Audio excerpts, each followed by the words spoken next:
જિલ્લામાં વધુ એક કેનાલમાં ભંગાણ સર્જાયું। ભાવર તાલુકાની સનેસડા વજાપુર માઇનોર 2 કેનાલમાં મોટું ગાબડું પડ્યું છે। કોન્ટ્રાક્ટર અને અધિકારીઓની બેદરકારીનો ખેડૂતોનો આક્ષેપ। એરંડા, જીરું અને તમાકુના પાકને નુકસાનની ભીતિ સેવાઈ રહી છે।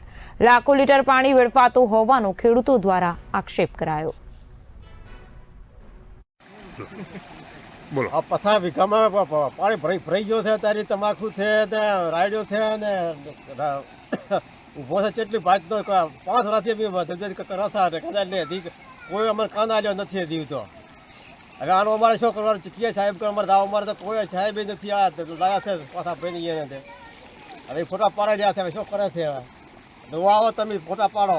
તમે 5 વર્ષથી કહ્યા હતા બધા રોટેડા ઉપાય પૂછો કે ના કીધું હોય તો એને અમારા બધા જોડે થાય તો કરે હું પાણી ભરાઈ ગયો। હજુ પાણી જાય રહ્યો સાહેબ 4 વાગે ફોન કર્યો છે લોકોને બદગીરીઓ નથી દીધું પાણી જાય રહ્યો। હવે આનો શું કરવાનું સાહેબ? હવે